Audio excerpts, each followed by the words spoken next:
Stars, Eric Andreas, your guitar sage here, and today we're going to be talking about the best overdriven guitar amp settings for you. I say for you because, well, because it's completely dependent on many, many different things. Your amp, which you probably don't have this amp, this guitar, what guitars are you using, what pedals are you using, that sort of thing. I said it back in our clean amp settings video.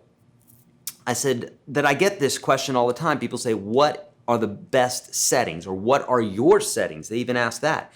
And I have to reply, I say, do you have the same amp?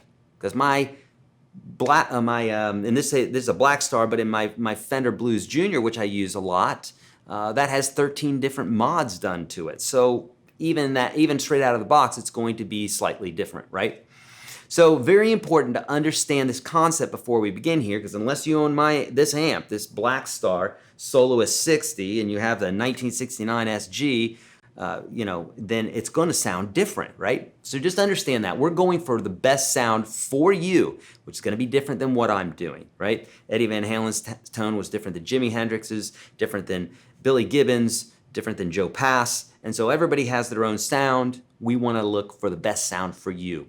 And that is going to be dependent also on the music that you like, okay? So keep that in mind while we're doing this. You're not copying the settings, because it's not going to translate. It's just not going to, okay? And I'm going to show you that through the different guitars that I've got, okay? So let's talk about the equipment.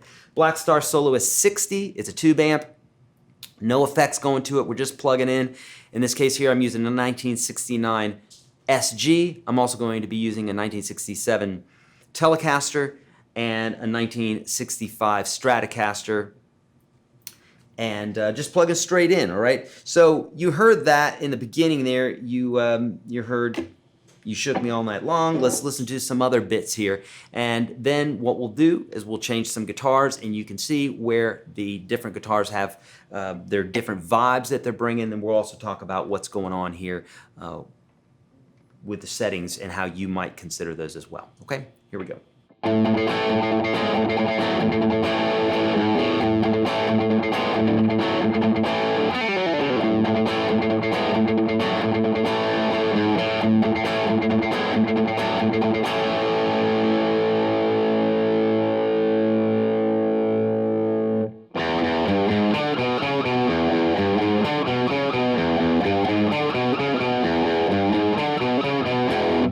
Okay, so let's talk about the base settings that I have here right now. What I mean by that is just the standard settings that work best for me and this particular guitar, and then we'll hear how we might have to tweak them with the other guitars.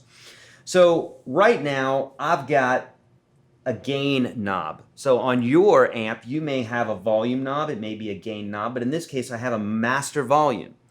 And essentially, the more gain that I give this, the more I turn this up to the right, then the more gain I have, the more overdrive that I have, and then I control the volume actually with the master volume.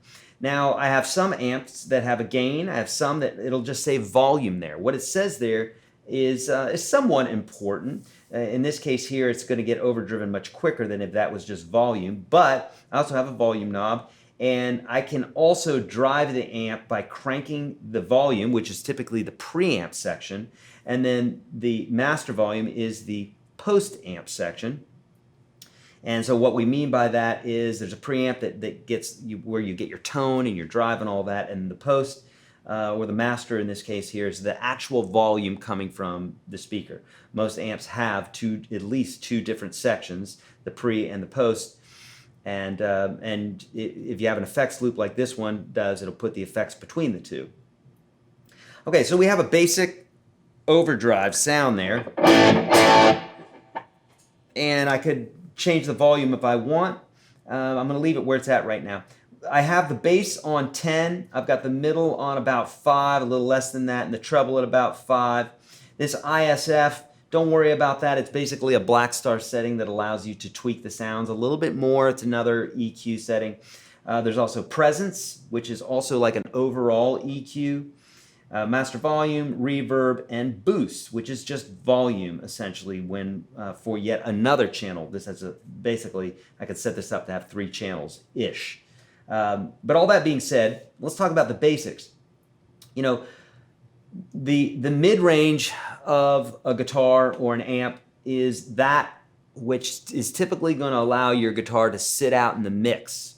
So you know, even though sitting by yourself, that may sound best for you to turn that mid way down. If you're playing in a band situation, you're going to typically want to roll that bass off and boost your middle a little bit. Because what sounds good when you're sitting in a room alone playing your guitar is going to be different than when you're playing with a band.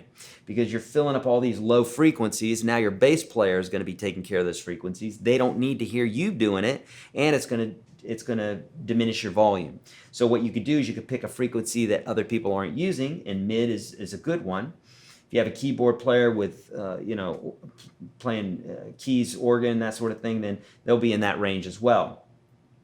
Otherwise, that's yours, and you get to, you know, you bump it up, you can jump out in the mix a little bit and still not walk on everybody else. Everybody has their place. Think about an orchestra where you have, you know, the double basses and you got the piccolos and the violins, violas, and what have you. And so everybody has their own little place there. Reverb, you set it where you want to set it, but essentially, typically with most amps, you just have one knob, and so that's going to be not only the feedback or how long it takes for that reverb to stop, but also your mix, how much reverb you have. So typically you don't have two different knobs, you just have one, you just set it to where it's about where you want it. Now, if I go to some other guitars, you're gonna hear that it does not translate in the same way, which is why I always say, you're asking me, you know, folks asking me about my amp settings, it has a lot to do with other bits too. So just me giving you the amp settings are going to waste my time and your time because it's not going to translate the same way.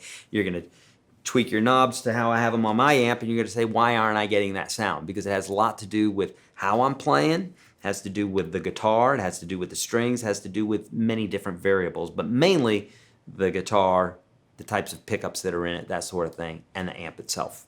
All right, let's check out some other guitars, how they might sound with the same setup here.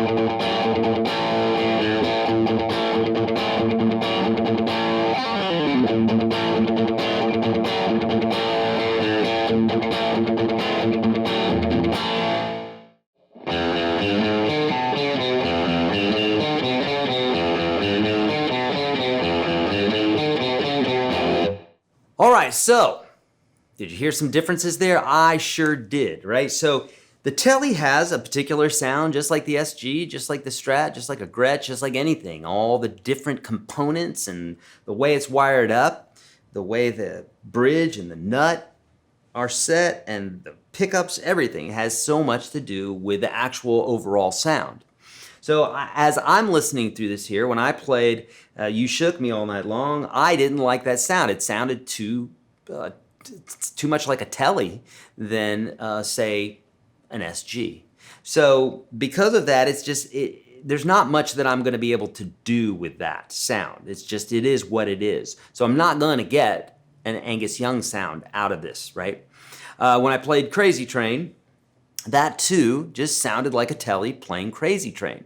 However, when I played Fast As You, right, the very last example there, it sounded good. It sounded like that's where I was going. However, to me, it was overdriven too much. So it means that I would need to bring that overdrive down. So again, depending on what you're playing, there's not a one size fits all. There's not a best setting. It's the best setting for you, for that particular guitar and that particular amp and those particular effects for that particular song and that particular moment, the way you're playing it in your particular way. So what I would do for this, for Fast As You, is I would just turn down the overdrive some.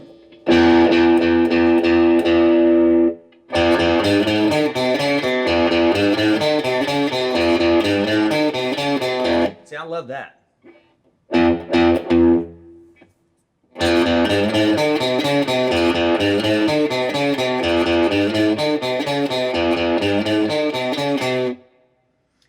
As far as the reverb, nothing's going to change there. And as far as the EQ, I have it basically where I want it. Again, if I was playing with a band, I'd probably roll off the bass a little bit if it was upsetting the bass player, or if it just was unnecessary, because the bass player's there. It's going to fill in that spot. But everything else I'm leaving just the same. You know, since I'm just playing by myself here, I've got the bass higher. That's what I do. If I'm playing with a band, I'm going to roll that back some and turn up the mids just a bit. All right, let's see how this sounds on the Strat.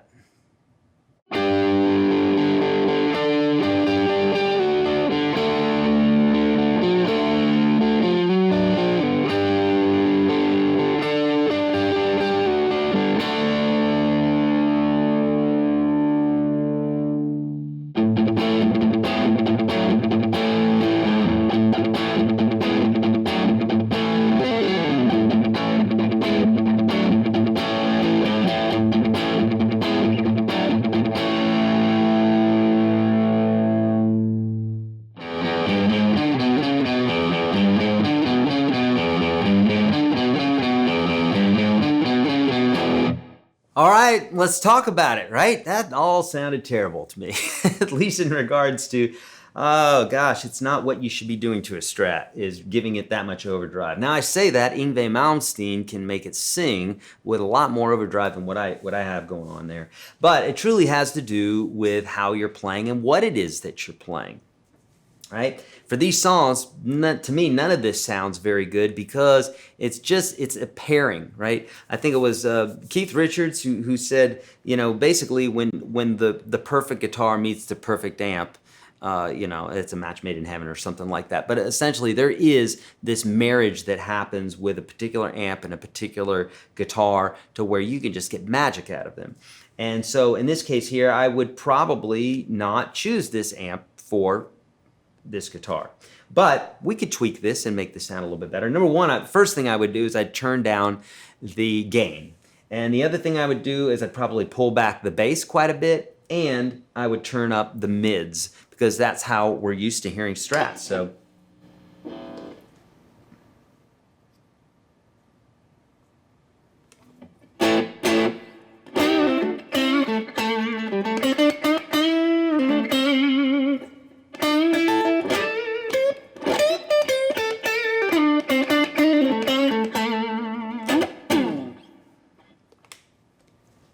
now, that I can get behind. It's still not the exact sound that I would want. It's not the sound that I'm going for with my Strat, because this is more of a rock and roll amp.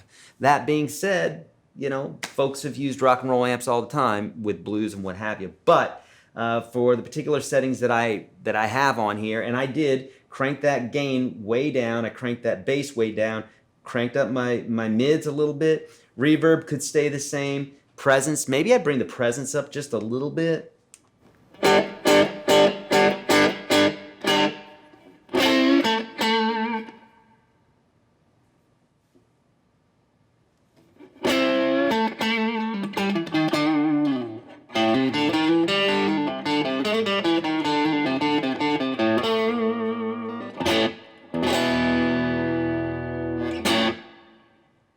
So friends, as you can see, the amp settings are one thing, but the guitars that you're using are yet another variable in this. And it's absolutely so important that you get this, because you can make one amp sound like you want it to if you're, say, running the right guitar through it, or the appropriate guitar and the appropriate effects and everything else to make it sound like you want. When I was a kid, I'd have these small dinky amps. That's all I could afford, and I did what I could with them. I got every ounce of tone that I could out of these cheap amps, because that's all I could afford. So you do what it is that you have to do. Whatever amp that you have, you can make it work. I promise you, it has so much to do with the playing, has to do with the particular song you're using. The guitar that you're using has a lot to do with the actual sound, as you can see here. Friends, I'm here to help you. I want to help you play guitar. It's what I do. It's what I'm passionate about. And I have a course for you that I'm giving you today for free. Right here, this link. The very first link below in the description of this video, you can get it there as well. If you're watching this on mobile and you can't be hassled with it, then just text me. Seriously, text me. Text FREE to this number right here, 833-744-0154, and I will set you up with the Unstoppable Guitar System Standard. Have had 500,000 people go through this course already as of the making of this video. 500,000 people go through it already. And the letters keep pouring in of folks saying how much it's absolutely changed their playing. Even folks that have been playing longer than I have, 40 years-ish, have gotten in this program and seen massive value from it. And I'm giving it to you for free. It has PDFs, it's step-by-step, you can't mess up. I'd love for you to have it for free. First link below. Friends, also, please like this video right now if this was helpful to you. Like it, comment below, hit the subscribe button, hit the notification bell. After you hit the notification bell, it'll say something about all videos. Click on that as well because, well, YouTube's a little bit stingy about letting you know about all the videos unless you hit that button. All right, friends, I'm here to help you. Please let me know how I can do it. We drop jam tracks on the weekends. Anything that I can do, let me know below. We'll see you in the next video.